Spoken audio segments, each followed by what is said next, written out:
hari ini kami berada di kantor Dinas Pendidikan dan Kebudayaan untuk melaksanakan kegiatan wawancara. Mari ikuti kami.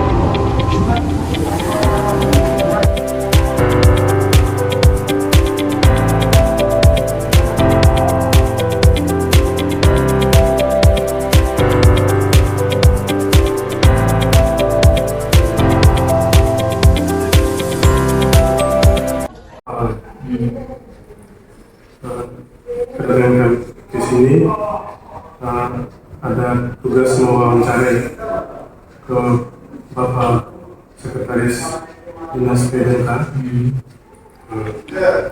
Sebelumnya saya memperkenalkan dulu anggota kelompok. Saudari yang pertama, Ibu Francisca Aranggi.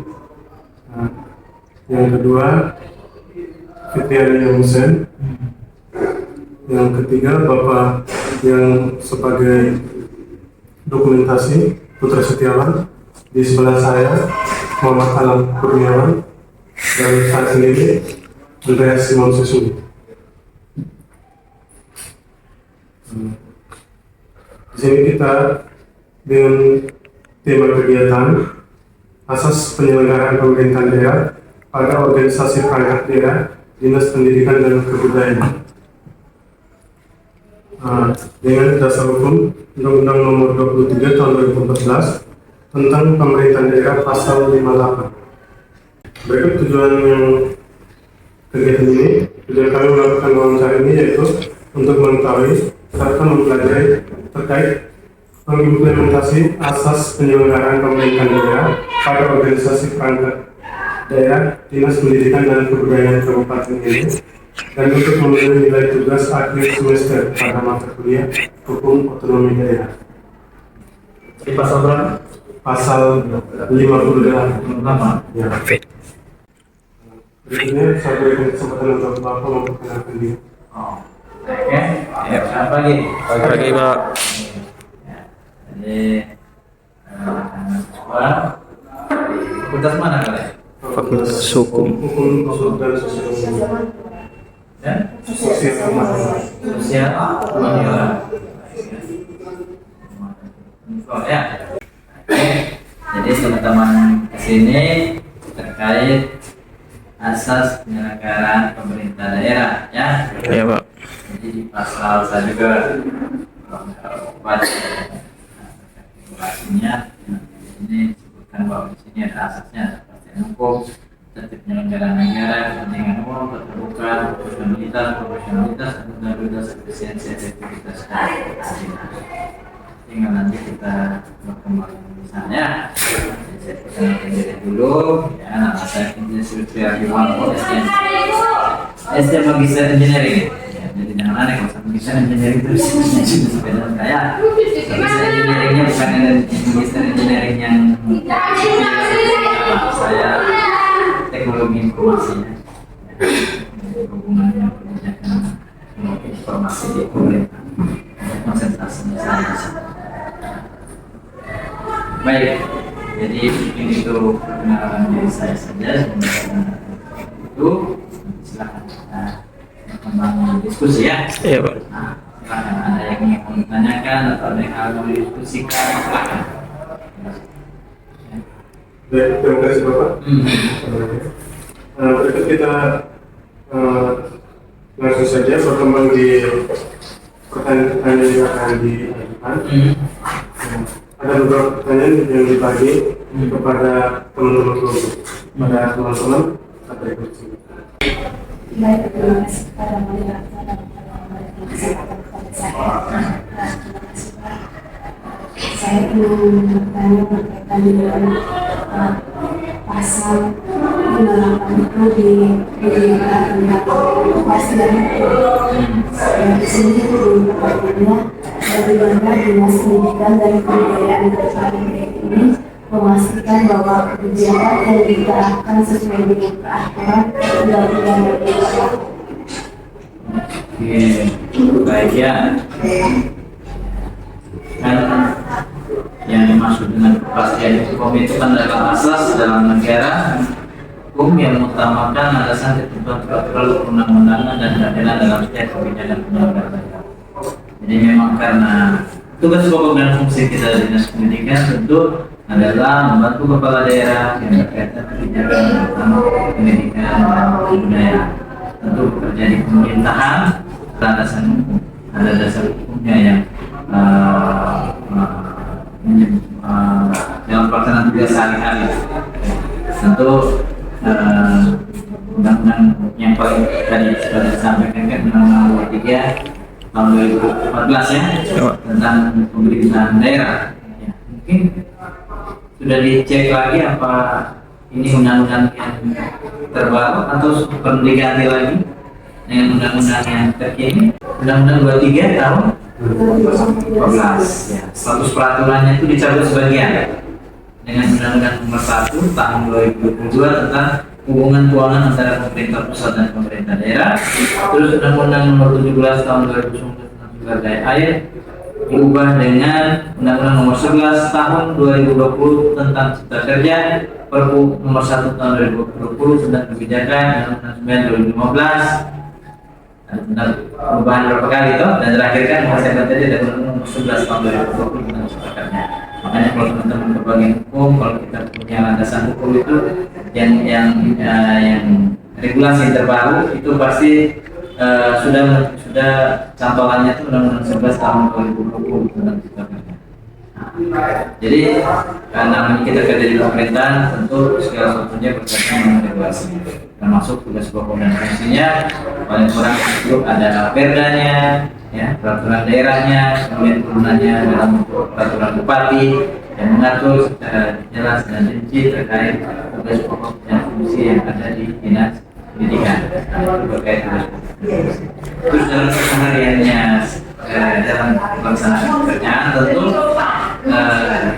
karena pendidikan ini sifatnya telah mandatori dari pemerintah pusat, sesuatu yang wajib dari pemerintah pusat, tentu rujukannya bukan hanya regulasi daerah, tapi juga regulasi yang diatur di dalam Kementerian Pendidikan dan Kebudayaan melalui Permendikbud, surat edaran, ya. Jadi itu bantuan-bantuan yang biasa kami laksanakan. Apalagi sekarang ini program Merdeka Belajar tentu ada peraturan dari Kementerian Pendidikan, Permendikbud yang harus kita taati bersama. Termasuk saat ini yang lebih rame-ramenya terkait PPDB, ada surat edaran, ada surat ininya yang kita turunkan. Yang kita turunkan itu menjadi surat edaran di dinas. Biar panduan untuk setiap sekolah menyelenggarakan PPDB. Ini Ustaz. Terima kasih. Lalu ada pertanyaan yang saya berkaitan dengan itu, apakah ada mekanisme yang digunakan untuk memastikan kepatuhan terhadap aturan hukum di lingkungan dinas ini? Ya, untuk mekanisme kita biasanya kalau kita mengeluarkan suatu produk hukum, ya, ketika kita produk hukum itu biasanya kita selalu konsultasinya ke bagian hukum, terutama yang akan ditandatangani oleh kepala daerah. Memang untuk yang di surat keputusan yang ditetapkan oleh kepala dinas itu tidak melalui proses ke bagian hukum, tapi kita memang di dalam pelaksanaan sehari-hari kita pimpinan ini, ya, di level pimpinan manajerial itu yang mengawal apakah prosedurnya ini sudah sesuai dengan regulasi atau tidak. Baik, terima kasih Pak. Berikutnya saya itu berkaitan dengan penyelenggaraan negara. Penyelenggaraan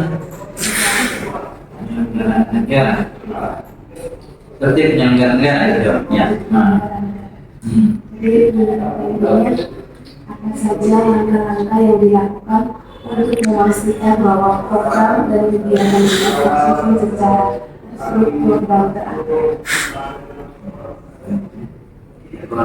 Jadi pemilihan itu tadi seperti sudah disampaikan bahwa segala sesuatu ini kan ada regulasi, ada panduannya.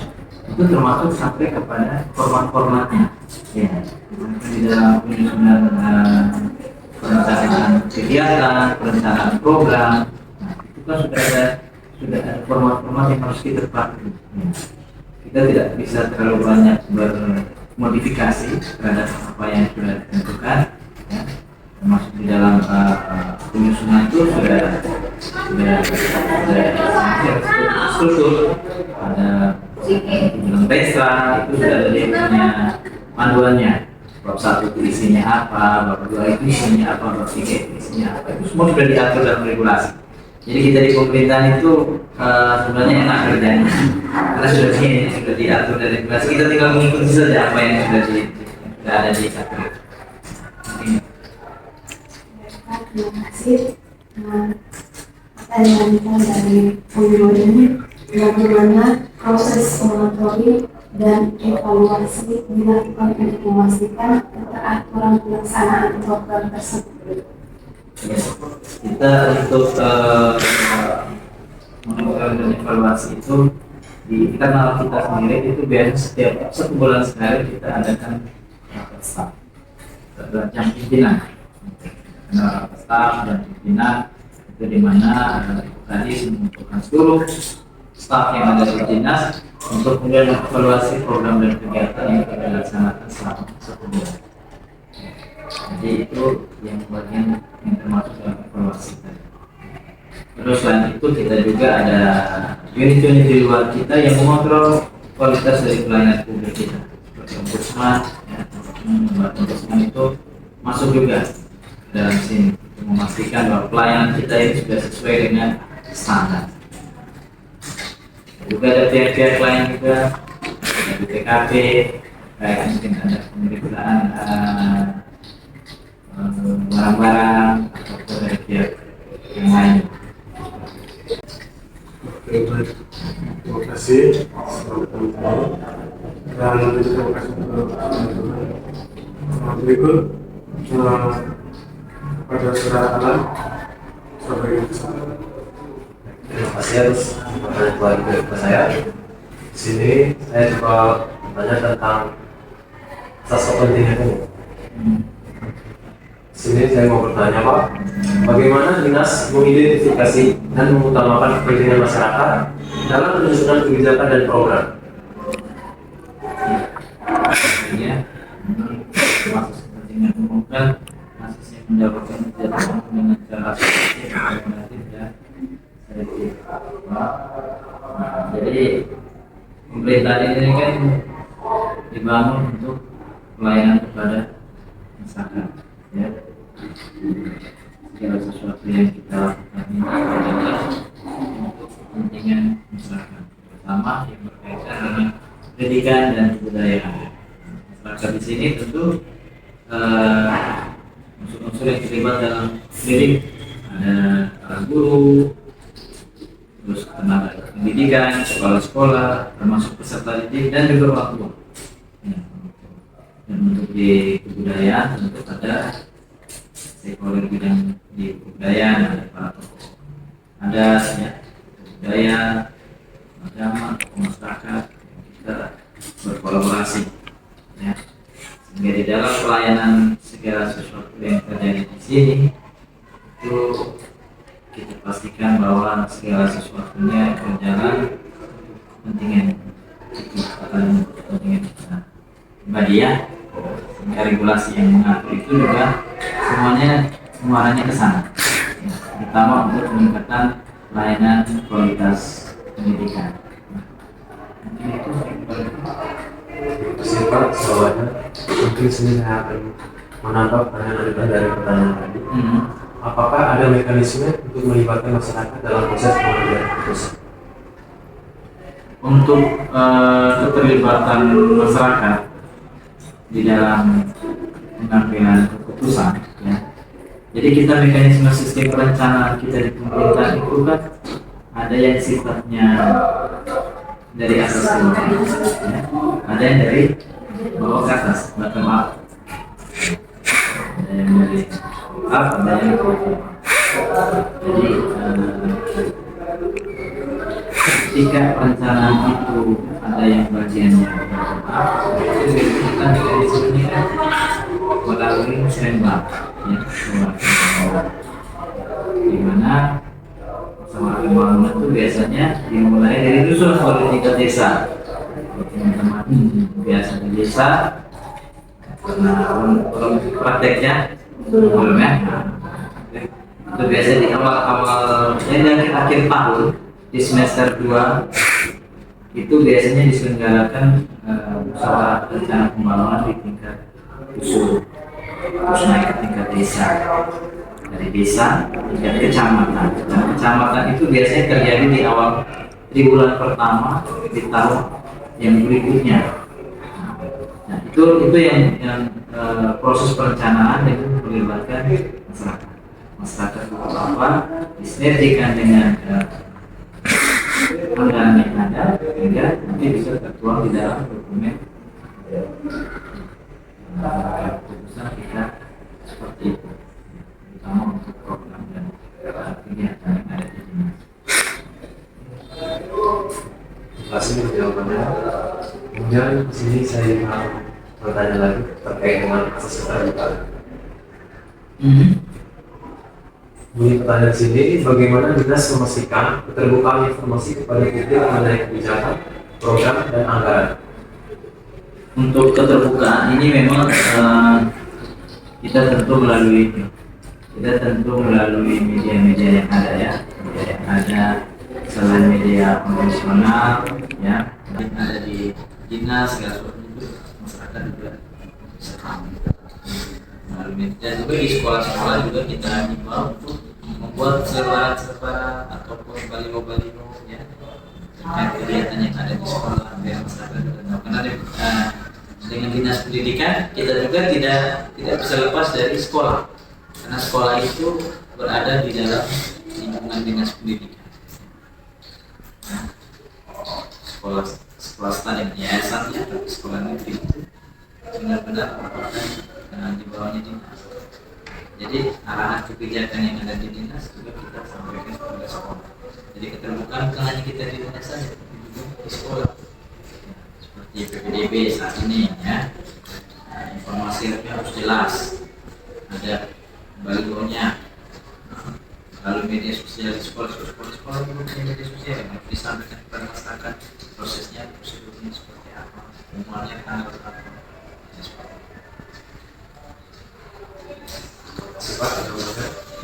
Jadi saya ingin menanyakan kepada teman-teman, apakah dinas menyediakan platform atau media untuk masyarakat mengakses informasi dan memberikan masukan? Ya, nah, dinas sekarang memang kita dengan keterbatasan anggaran ya, pengembangan jadi kita ya manfaatkan media-media gratis ya. Media sekarang kan ya Facebook, Instagram ya. Ya kalau website kita kemarin pernah bekerja sama dengan Dinas Kominfo, cuma ada trouble sedikit di internal websitenya sehingga kami beralih ke Blogspot. Ya, seperti yang gratisan saja, supaya informasi ini tidak putus. Hanya memang kendalanya ini adalah kita kesulitan untuk orang untuk bisa perbaharui data begitu. Nah, kita harus terupdate terus, itu yang kita kesulitan personilnya.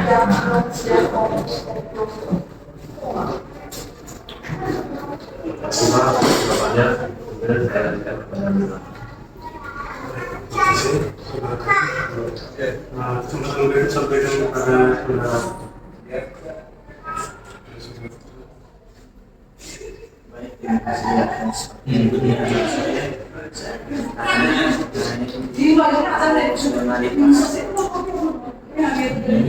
Bagaimana dinas memastikan bahwa kebijakan dan kebijakan yang diambil proporsional dengan tujuan yang ingin dicapai? Banyak tujuan yang dicapai. Baik ya. Jadi setiap program dan kegiatan yang ada di dinas itu tentunya ada indikator, ya. Ada indikator, ada parameter yang harus dicapai. Nah, kalau di asas proporsional itu di sini kan mengutamakan keseimbangan antara peran dan kewajiban penyelenggara negara.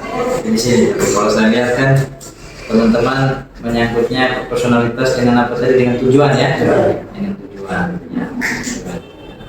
Sehingga memang di kami itu kan semuanya tercantum di dalam dokumen-dokumen perencanaan ya, mulai dari registra dinas itu kan ada tujuan yang harus dicapai.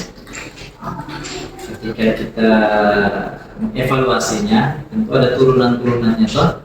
Nah, turunannya itu kan ada semuanya ukur dan indikator. Nah, indikator yang kita punya itu adalah indikator yang kuantitatif, jadi tidak kualitatif.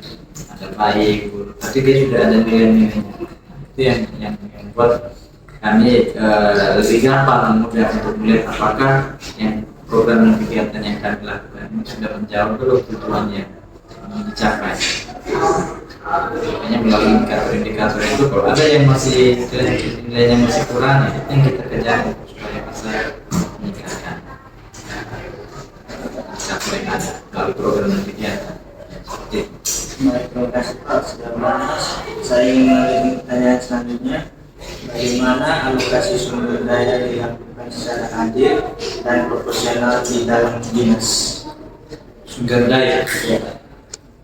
Baik. Sumber daya. Ya.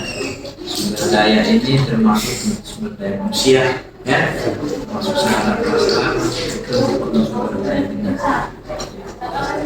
Semenjak kami sudah dilarang dalam tanda itu untuk merekrut tenaga honor, memang kita agak kesulitan dalam mengelola kerja saya, karena untuk mengelola dinas yang begini besar memang kita juga butuh sumber daya manusia juga yang banyak, bukan hanya saja banyak tapi juga berkualitas. Kalau banyak tidak berkualitas juga sama ya, sama. Dan ini juga kendala di dinas ini bahwa kita butuh resource-nya yang banyak dengan sumber daya yang terbatas, termasuk juga dengan sarana prasarana yang masih terbatas juga. Walaupun secara penganggarannya terlihat besar, tapi penganggaran yang besar itu kan sudah ditentukan. Misalkan untuk fisik itu bangunan, ya sudah untuk bangunan kita tidak bisa untuk penganggaran yang lain. Sehingga ini yang membuat kita juga bagaimana kita mengatur ini sumber daya yang ada yang terbatas dengan fasilitas yang terbatas, bagaimana caranya supaya kita bisa mencapai tujuan tadi. Itu kalau kita lihat tidak profesional sepertinya ya. Nah, unit kerja besar ya, sampai ke sekolah-sekolah, tapi resource-nya juga terbatas. Tapi kita bagaimana mengelola yang terbatas ini bisa untuk menjawab yang porsi kita yang luas. Itu adalah kita sebagai pemimpin ya, sebagai pemimpin di sini ya, itu bagaimana kita berkolaborasi lintas bidang. Jadi kerjanya tidak hanya bidang ini kerjanya bidang ini saja, yang di sana hanya kerjaan itu saja, tidak. Kita sudah bisa kerjanya lintas bidang karena memang keterbatasan. Jadi untuk mengelola satu kegiatan bidang yang lain sudah kita bergabung. Kalau ada yang kegiatan lagi mari yang lain. Yang kita buat tim itu timnya lintas bidang, tidak hanya satu bidang saja. Seperti itu. Baik Pak, terima kasih atas jawabannya. Saya akan melanjutkan pertanyaan lagi mengenai profesionalitas. Profesional ya, sekarang profesionalitas. Oke. Apa saja upaya yang dilakukan dinas untuk meningkatkan profesionalitas pegawai? Ya. Kami beruntung di bidang pendidikan ini, intervensi anggaran itu bukan hanya dari daerah saja, tapi ada dari pemerintah pusat. Karena tadi seperti tadi, pendidikan itu adalah mandatori, urusan wajib pemerintah pusat, sehingga intervensinya juga langsung dari pemerintah pusat. Jadi sekolah-sekolah yang ada itu juga intervensi dari pemerintah pusat. Jadi pemerintah pusat itu menyelenggarakan sebuah kegiatan, ya, bukan hanya memanggil dari dinas saja, tapi juga memanggil dari sekolah. Sehingga ada pelatihan-pelatihan seperti itu, sehingga teman-teman di sekolah juga memiliki pengetahuan juga. Itu kegiatannya bukan di sini, kegiatannya di luar ini. Kalau kita kami melalui program dan kegiatan yang ada, tentu kami peningkatan kompetensinya bukan peningkatan kompetensi kami, tentu peningkatan kompetensi guru, ya, para pendidik. Ya. Melalui program dan kegiatan yang ada, ya, pelatihan, misalkan pelatihan yang berkaitan dengan literasi dan numerasi, ya. Sekarang ini kan kita isu strategisnya itu kan adalah bagaimana meningkatkan kompetensi literasi dan numerasi pada peserta didik. Itu pelatihan-pelatihan melalui pelatihan-pelatihan melalui workshop, ya, melalui diskusi seperti itu. Terima kasih atas jawabannya. Saya akan memberikan pertanyaan selanjutnya. Bagaimana dinas menerapkan standar kinerja dan melakukan evaluasi terhadap kinerja pegawai? Ya. Jadi bisa sampaikan bahwa kita ini kan kerjanya ada indikator dan itu indikatornya sifatnya kuantitatif. Berapa banyak yang selesaikan, capaian tadi literasi dan numerasinya berapa, dan itu kan semua terukur. Sehingga kita memastikan kinerja kita seperti itu. Dan kita ada satu kinerja besar yang namanya SPM, standar pelayanan minimal. Jadi ukur capaian pelayanan pendidikan itu sudah jauh banget. Di dalam SPM itu indikator yang paling berpengaruh adalah tadi literasi dan numerasi.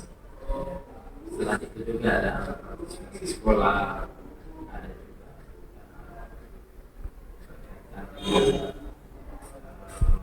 akreditasi di sekolah. Berapa banyak sih sekolah yang sudah akreditasi minimal B, termasuk guru-gurunya? Apakah semua guru sudah S1? Jadi itu yang kita pastikan yang menjadi bagian evaluasi kinerja kita. Kita saat ini, ya, kita menggunakan aplikasi untuk kinerja kita. Itu aplikasinya dari Badan Kepegawaian Negara. Kelolanya di situ. Kalau guru-guru bagaimana? Guru-guru ada PM, ada platform Merdeka Mengajar, ya, di mana penilaian kinerja ada di situ, sampai upload buktinya. Jadi kita sudah mulai mengarah ke standar, belum sempurna tapi pelan-pelan kita mengarah kepada standar kinerja yang sebenarnya. Itu seperti apa? Melalui aplikasi yang kita gunakan, pelan-pelan kita mulai menilai kinerjanya. Baik, terima kasih atas jawabannya, Pak. Oke, baik. Terima kasih. Saya kembalikan ke pertanyaan selanjutnya.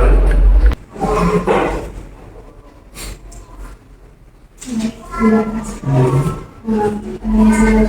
Yang itu berkaitan dengan integritas. Selanjutnya menunjukkannya bagaimana dinas menyusun laporan kinerja dan anggaran serta memastikan bahwa laporan tersebut dapat dipertanggungjawabkan. Gimana ya? Menyusun laporan. Dalam penyusunan laporan itu kan ada data-data standar yang dibutuhkan, ya. Misalkan laporan kinerja. Laporan kinerja itu kan ada dokumen standar. Misalkan tingkat capaian nilai minimum kompetensi literasi peserta didik berapa, terus komparasinya berapa. Dan itu kita ada datanya yang dinamakan dengan saat ini adalah rapor pendidikan. Pendidikan itu adalah sebuah platform yang dikeluarkan oleh Kemendikbudristek untuk menampilkan informasi terkait nilai dari SPM tadi, standar pelayanan minimal. Di dalamnya tadi ada indikator-indikator yang mengalir seperti kompetensi literasi, dari tadi di situ ada tanya. Jadi ketika kita membuat laporan, ya, laporan kinerja, ada juga laporan keuangan, itu kita berdasarkan laporan realisasi. Kalau namanya laporan realisasi tentu buktinya masih ya ada kontraknya, paket pekerjaan, ya ada terima. Nah, dokumen-dokumen itu yang kita butuhkan untuk penyusunan laporan. Ya, bagaimana kita memastikan bahwa itu sesuai dengan akuntabilitas? Tentu ada pihak-pihak lain yang menilai kita sendiri, yang menganalisis sendiri. Pimpinan di kita hanya melihat saja sudah sejauh mana laporan itu diselesaikan. Tapi untuk menilai apakah akuntabel atau tidak, itu ada pihak-pihak lain seperti inspektorat, ya, di dalam review. Terus ada pihak BPK, ya, terkait laporan keuangan, itu di audit, ya, laporan kinerja direview oleh inspektorat. Jadi ada pihak-pihak yang melakukan itu sehingga memastikan bahwa laporan yang kita susun itu adalah kesempatan berikut saya berikan kepada saudara Alam. Baik, terima kasih atas pertanyaan. Di sini saya bertanya terkait asas efisiensi waktu. Yang pertanyaannya, bagaimana dinas mengoptimalkan penggunaan sumber daya untuk mencapai hasil yang maksimal? ya itu tadi memang berkaitan dengan proporsionalitas juga ya tentunya karena kan bertanya terkait dengan tujuannya ya. Nah, kalau itu memang berkaitan juga dengan proporsionalitas tadi bahwa dengan sumber daya yang terbatas bagaimana kita mencapai hasil kerja yang terbaik. Ya, tentu caranya kami adalah keterlibatan semua sumber daya manusia yang ada di sini yang tersedia, lintas bidang, ya, sehingga kita menggunakan tim, untuk kegiatan ini kita pakai tim di sini, untuk kegiatan yang sana kita pakai tim di sana. Jadi ini kan untuk mencapai untuk memastikan bahwa program-program strategis dari Kemendikbudristek maupun dari daerah itu berlaksana dengan baik. Ya, misalkan contohnya ada terkait satu contoh yang sekarang PDB ya, penerimaan peserta didik.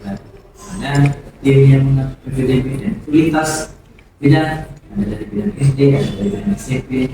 Begitu juga dengan pencegahan kekerasan di satuan pendidikan, tentu ada tim sendiri yang dilibatkan juga bidang SD, bidang SMP. Karena memang seperti itu, dia harus lintas bidang, dia tidak bisa karena programnya sama. Nah, kalau kita pecah SD buat sendiri, kekerasan diatur sendiri, SD sendiri, SMP sendiri. Nah, itu dengan terbatas kita agak susah. Tapi ketika digabungkan, karena programnya kegiatannya sama, tujuannya juga sama, objeknya juga sama, sehingga itu digabung. Ya, nah, pelaku ini kita gabung untuk mensukseskan program kegiatan yang sudah seperti itu. Terima kasih Pak jawabannya. Di sini saya coba untuk hal yang besar, yaitu apa langkah-langkah yang diambil untuk menghindari pemborosan dan praktik korupsi. Ya, jadi yang kita lakukan ya, kan ada regulasi-regulasi, ada aturan-aturan yang menyebabkan waktu dalam melakukan segala sesuatu, termasuk juga mengelola ya. Yang terkait dengan korupsi ini kan tentu pandangan kita pasti langsung ke uang, pengelolaan keuangan ya, pengelolaan keuangan.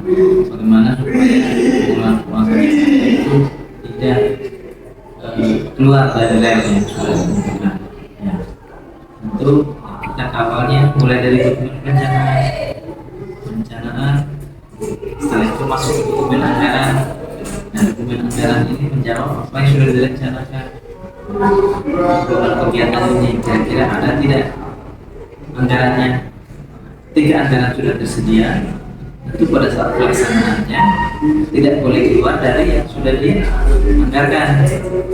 Ya, misalkan untuk belanja makan minum, penggunaannya untuk makan minum, tidak keluar dari pos yang ada, atau kita anggarkan belanja laptop, kita tidak bisa langsung membelanjakannya menjadi belanja mebel, tidak bisa, karena anggaran sudah ini. Jadi sepanjang itu sesuai dengan rumahnya, sesuai dengan tempatnya, sesuai dengan kebutuhannya, itu kita jangan bahwa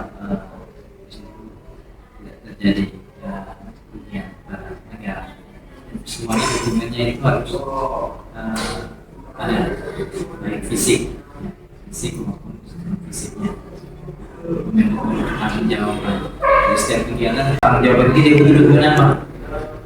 Untuk agar paket pekerjaan dia butuh surat perintah kerja, dia butuh surat perintah mulai bekerja, dia nanti setelah pekerjaan selesai dia butuh BST, berita acara serah terima barang, tapi sebelumnya ada berita acara pemeriksaan barang, dan itu dokumen-dokumen itu untuk mendukung termasuk dalam dokumen pertanggung jawab. Harus sesuai dengan standar. Yang bisa ada yang kurang, ya, kwitansi tidak ada, tidak bisa, SPK-nya tidak ada, tidak bisa. Nah, ketika kita melakukan pembayaran, ya, ketika sesuatu misalkan selesai dikerjakan, tentu dia harus menyerahkan. Kalau kita cara pemeriksaan dulu, sudah berapa persen pekerjaannya?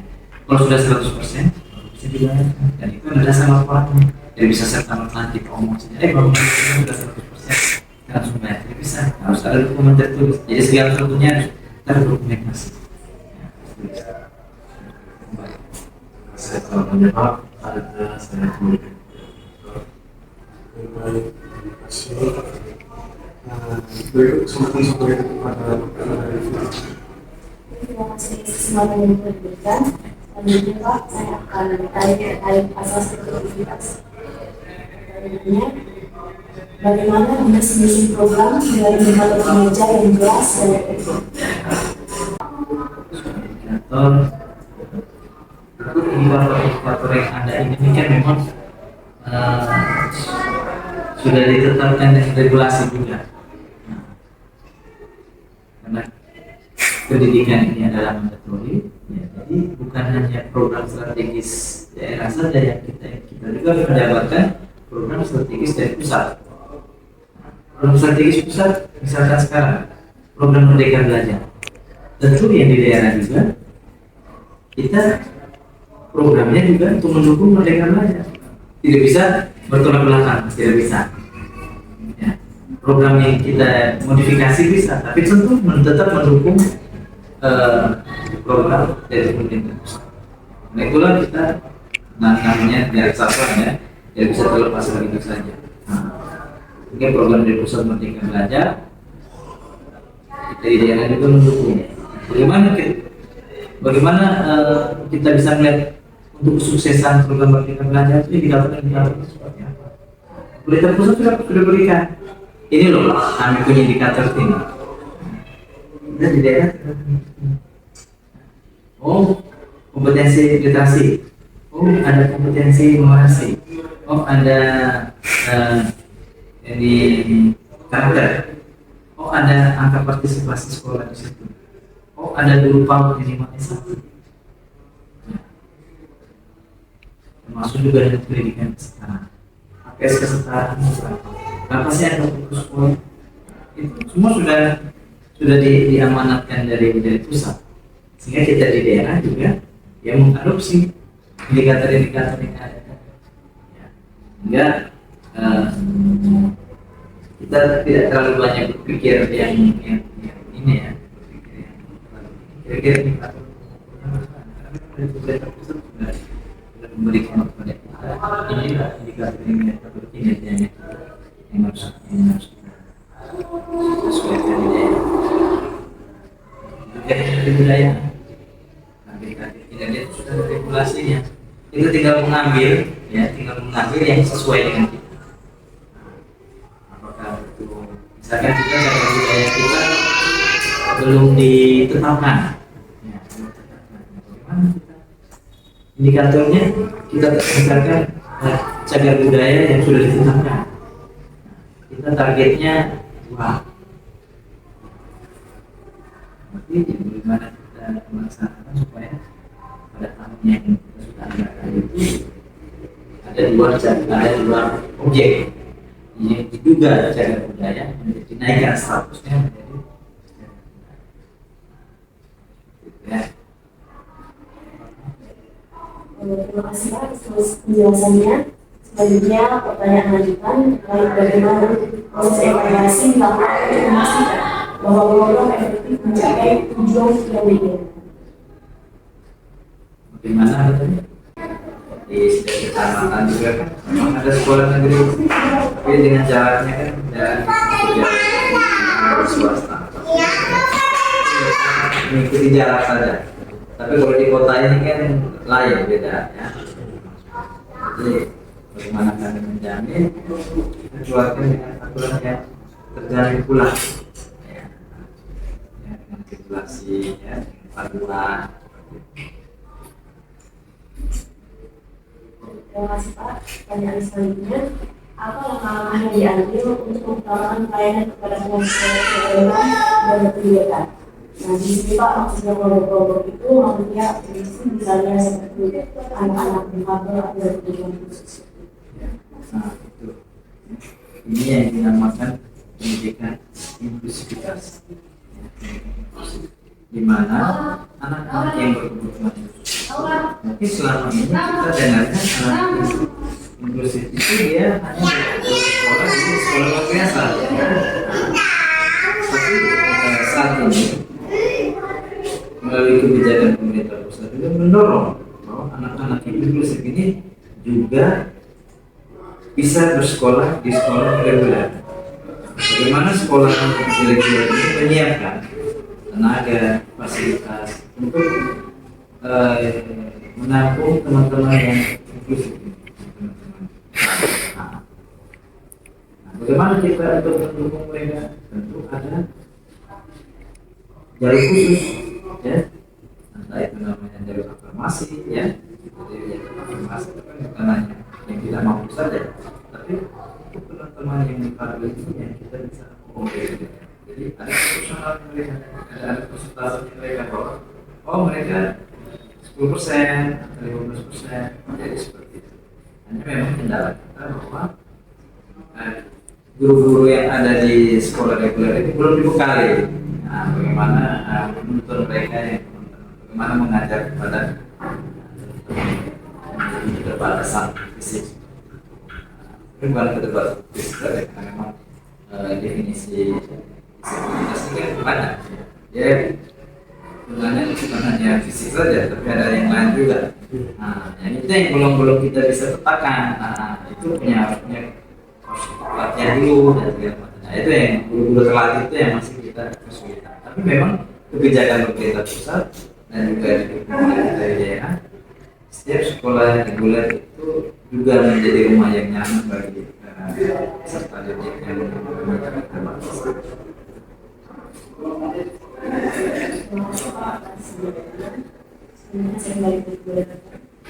Baik, terima kasih untuk teman-teman kelompok yang sudah memberikan pertanyaan dan juga apa yang sudah diperkenalkan. Itu untuk melengkapi sudah visinya kita ini. Di sini saya bertanya untuk melengkapi semuanya. Apa tantangan utama yang dihadapi oleh Dinas Pendidikan dan Kebudayaan dalam menerapkan asas-asas penyelenggaraan pemerintah daerah dan bagaimana mengatasinya? Iya. Tantangan Utamanya ini kita masih di sekitaran sumber daya manusia ini, kualitasnya yang memang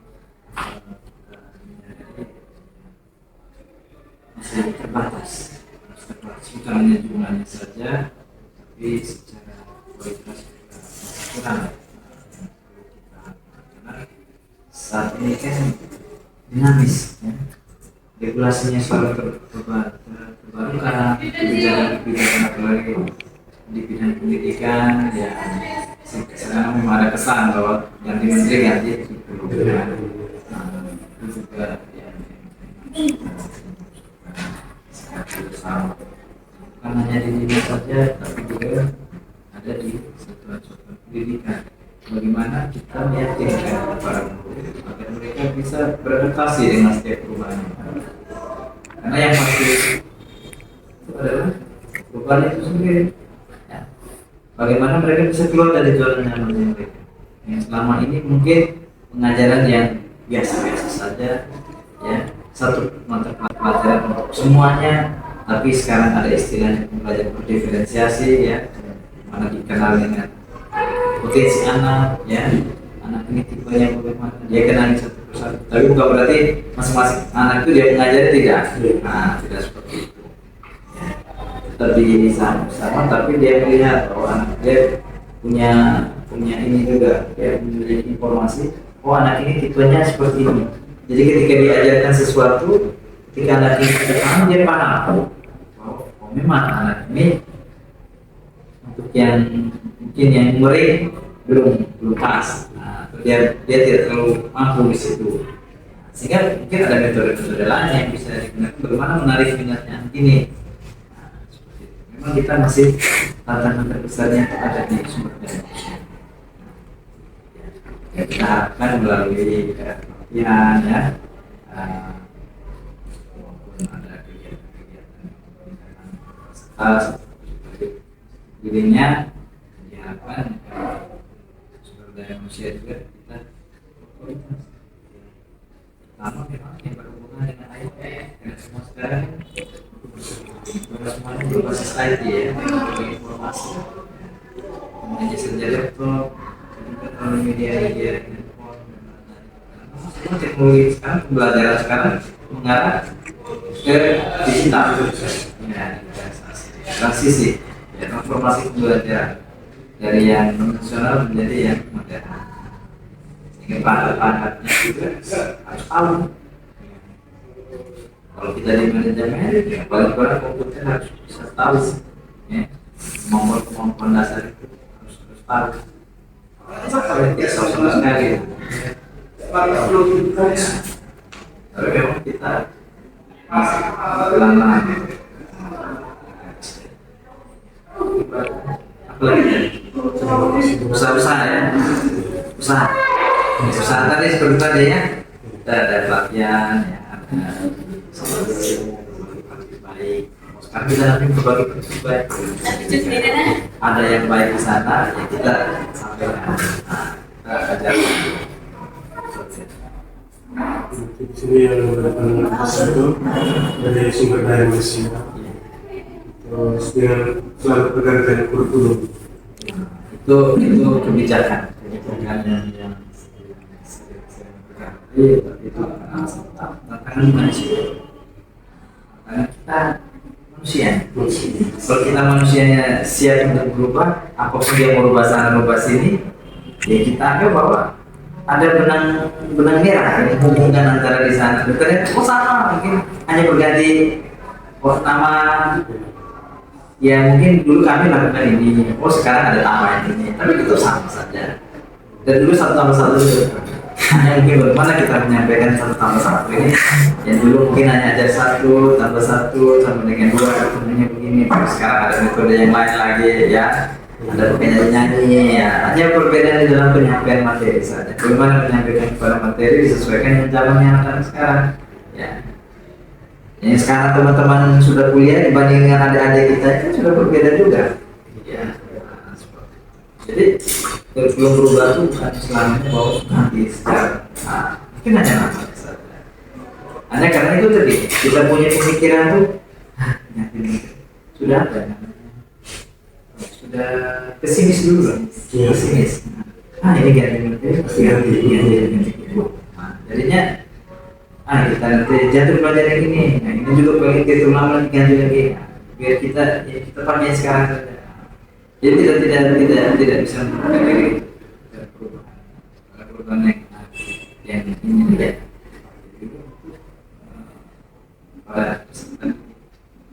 Sekarang baru lagi guru-guru sekarang ada yang baru sih administrasi, ada lagi pemahaman. kan istilahnya kalau kita mau mendapatkan sesuatu diberikan lebih oleh negara kan, negara juga mau minta lebih dari kita nih. Nah, saya sudah berikan sertifikasi uangnya lebih ini, tapi jika saya kasih tambahan sedikit, kamu sudah mulai ini. Itu seperti penilaian kinerja, bahwa segala sesuatunya kan harus terukur. Karena ngomong saja, sudah lakukan. Sudah benar, kamu sudah lakukan. Tapi lihat rapor pendidikan masih nilainya seperti ini. Kalau saya sudah kasih sama kamu sertifikasi, pelajaran semuanya, tapi sekarang ada istilahnya pembelajaran berdiferensiasi ya, mana dikenal dengan potensi anak ya, anak ini tipenya bagaimana, dia kenali satu persatu. Tapi bukan berarti masing-masing anak itu dia mengajari, tidak. Nah, tidak seperti itu. Ya. Tapi sama-sama, tapi dia melihat bahwa anak dia punya ini juga, dia memiliki informasi, oh anak ini tipenya seperti ini. Jadi ketika diajarkan sesuatu, ketika anak ini paham, dia paham. Oh memang anak ini untuk yang mungkin yang murid belum pas. Nah, dia tidak terlalu mampu di situ. Sehingga mungkin ada metode-metode lain yang bisa digunakan bagaimana menarik minatnya ini. Nah, seperti itu. Memang kita masih tantangan terbesarnya adanya sumber daya manusia. Ya, kita harapkan melalui pelatihan ya, maupun ada kegiatan-kegiatan dirinya diharapkan sumber daya manusia juga kita kualitas. Pertama memang yang berhubungan dengan IT, karena semua sekarang semuanya berbasis IT ya, informasi, hanya saja laptop, media handphone, semua teknologi sekarang, pembelajaran sekarang mengarah ke digital, ya, transisi, ya, transformasi pembelajaran dari yang konvensional menjadi yang modern. Sehingga pahat-pahatnya juga harus tahu. Kalau kita di manajemen, ya paling-paling komputer harus bisa tahu, ya, kemampuan dasar itu harus tahu. Kalau dia sama sekali, tapi memang kita masih pelan-pelan. Apalagi usaha-usaha ya, usaha tadi seperti tadi ya, kita ada pelatihan ya, baik. Sekarang kita nanti berbagi baik. Ada yang baik di sana, ya kita sampaikan. Kita ajarkan. Di sini yang memberikan itu dari sumber daya manusia. Terus dengan selalu pergantian kurikulum. Itu kebijakan yang itu tantangan manusia. Karena kita manusia. Kalau kita manusianya siap untuk berubah, apapun dia mau berubah sana berubah sini, ya kita anggap bahwa ada benang merah yang menghubungkan antara di sana. Bukannya sama, mungkin hanya berganti nama. Ya mungkin dulu kami lakukan ini, sekarang ada tambahan ini, tapi itu sama saja. Dan dulu 1 tambah 1 itu hanya mungkin bagaimana kita menyampaikan 1 tambah 1 ini. Yang dulu mungkin hanya ajar 1 tambah 1 sama dengan 2, ketemunya begini. Tapi sekarang ada metode yang lain lagi ya. Ada penyanyi ya. Hanya perbedaan di dalam penyampaian materi saja. Bagaimana menyampaikan kepada materi disesuaikan dengan zaman yang ada sekarang. Ya. Yang sekarang teman-teman sudah kuliah dibanding dengan adik-adik kita itu sudah berbeda juga. Ya. Jadi belum berubah itu bukan selamanya bahwa nanti sekarang. Mungkin hanya nama saja. Hanya karena itu tadi kita punya pemikiran tuh, sudah apa ya? Sudah pesimis dulu lah. Pesimis. Ini ganti pasti ganti. Jadinya kita nanti jatuh belajar yang ini. Nah, ini juga bagi kita lama diganti lagi. Biar kita pakai sekarang saja. Jadi tidak bisa mempelajari perubahan yang ini tidak. Pada kesempatan sekarang baru lagi guru-guru sekarang ada yang baru sibuk dengan usaha administrasi. Ada lagi pemahaman seperti itu. Ya. kan istilahnya kalau kita mau mendapatkan sesuatu diberikan lebih oleh negara kan, negara juga meminta lebih dari kita nih. Nah, saya sudah berikan sertifikasi kurangnya lebih ini, tapi jika saya kasih tambahan sedikit kamu sudah mulai ini. Jadi seperti penilaian kinerja bahwa segala sesuatunya kan harus terukur. Karena yang ngomong saja sudah lakukan, benar kamu sudah lakukan, tapi lihat rapor pendidikan masih nilainya seperti ini. Kalau saya sudah kasih sama kamu sertifikasi, uang segala macam perjalanan, ya tapi hasilnya masih seperti ini. Kalau jadi pengukuran kinerja, ya, saya sudah kasih insentifnya, tapi kinerja ukurnya seperti ini. Ya. Yang dia setelah melakukan pelatihan dan lanjutan diterapkan sesuai dengan yang telah diberikan. Pendidikan itu tidak terlihat itu saja, perkembangan itu saja, atau berkembang dunia kepada anak yang saya.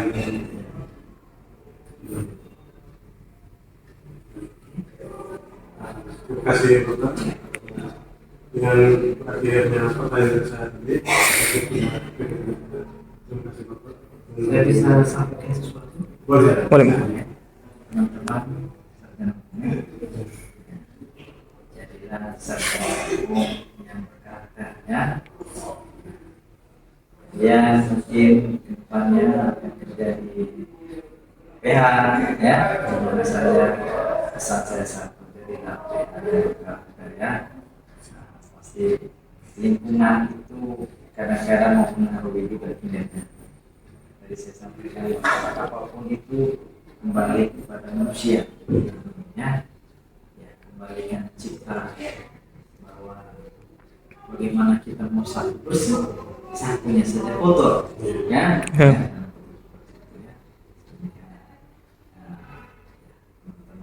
Jadi ya,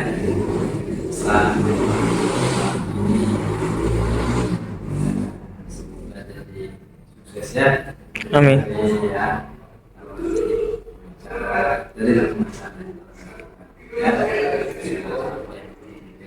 ya.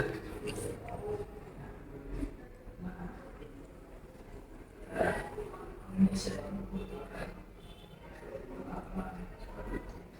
biasanya kita mahasiswa idealis, ya, idealis, mau sesuai dengan ini, sesuai dengan ketika kita berada di dunia kerja itu sudah berbeda dunianya. Ini betul itu yang namanya tadi kita sendiri lagi kita keluar itu kita ketika kita keluar pada hal yang menjadi tantangan tersendiri, ya. Bisa saja kita tidak sukai kalau idealis, nah bagaimana kita menjadi tempat, dan itu kita tidak pernah dapat di bangku kuliah, ya. Kita tidak pernah siap, tidak pernah lihat, ya, di bangku kuliah. Bisa saja teman-teman, ya, kita idealis. Saya dulu kuliah ini pasti kerja saya di sekitar itu, tapi ternyata tidak. Seperti Mas Menteri sampaikan bahwa ketika teman-teman sudah selesai pendidikan, teman-teman itu seperti dilepas di tengah laut.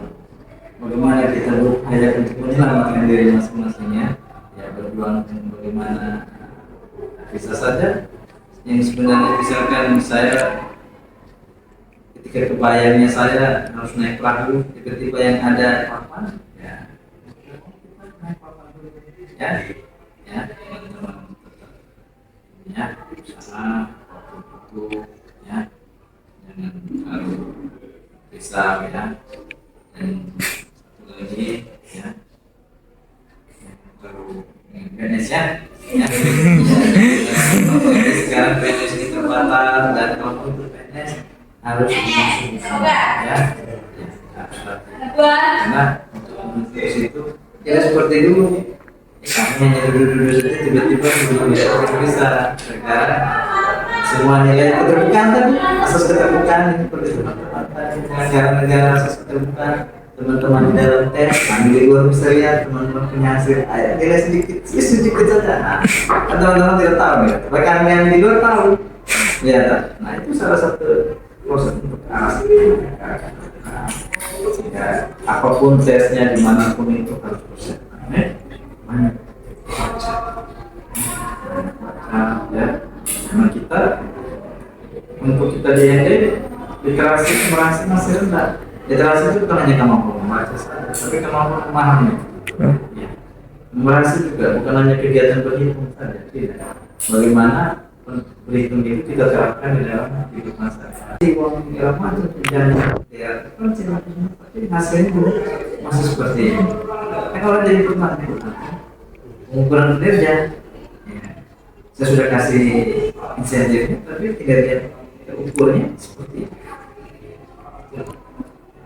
Ya.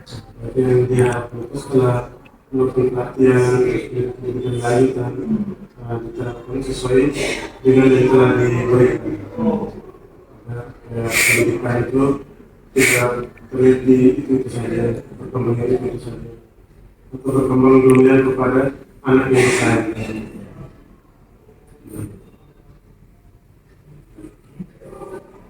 Terima kasih Bapak.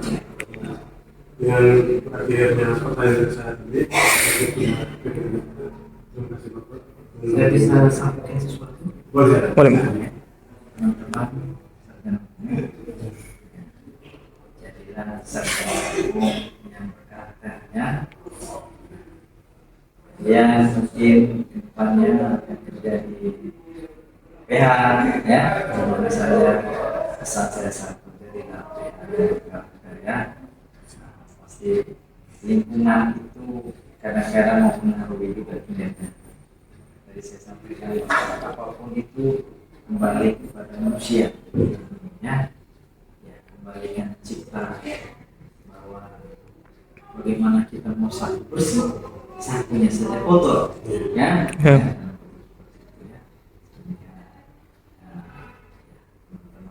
Jadi ya setelah jadi sukses ya. Amin. Ya. Dari ya.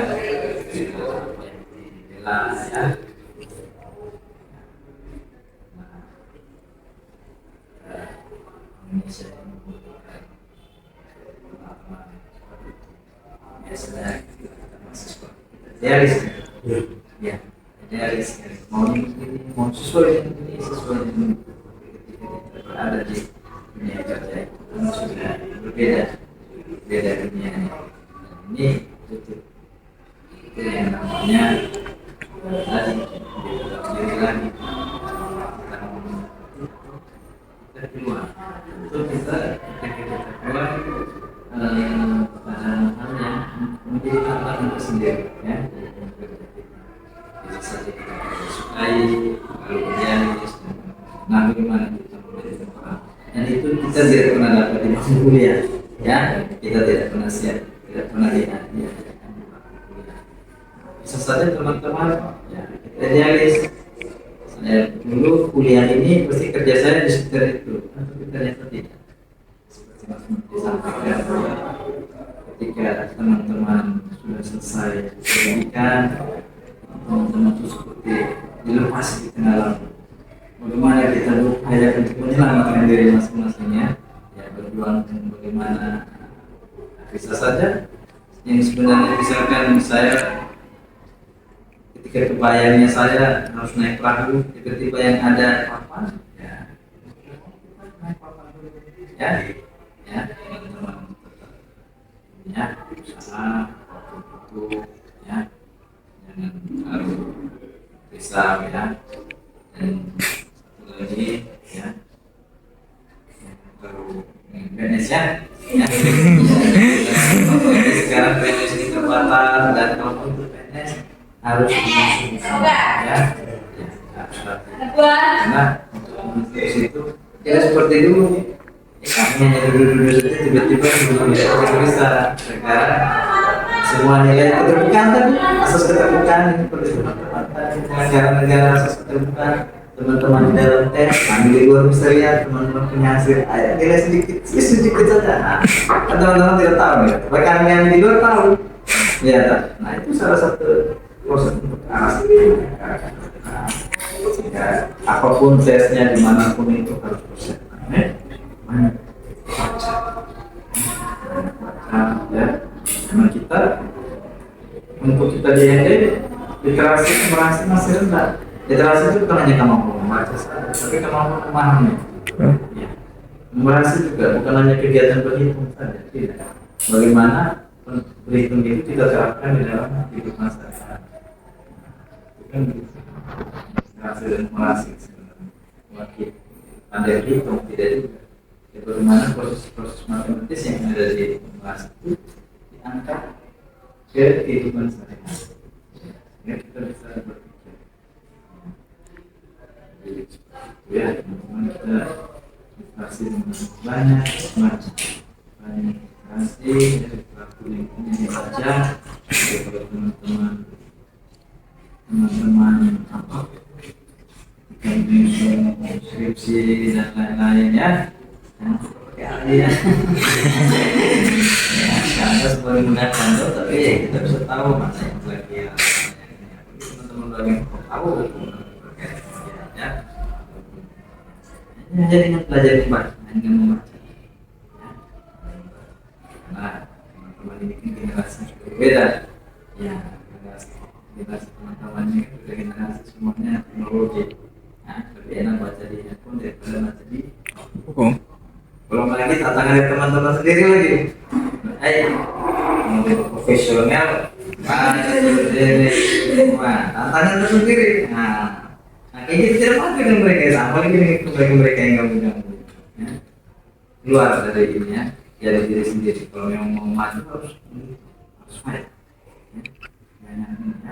Tunjukkan kalau teman-teman tuh ya, jangan kan teman-teman ini generasi manja ini ya, apa sudah bekerja dimarahin sedikit sama atasan dengan apa, nah tidak dilihat, nah konteksnya seperti apa. Ada hal-hal yang baik diambil, yang buruk-buruk saja teman-teman ya. Kita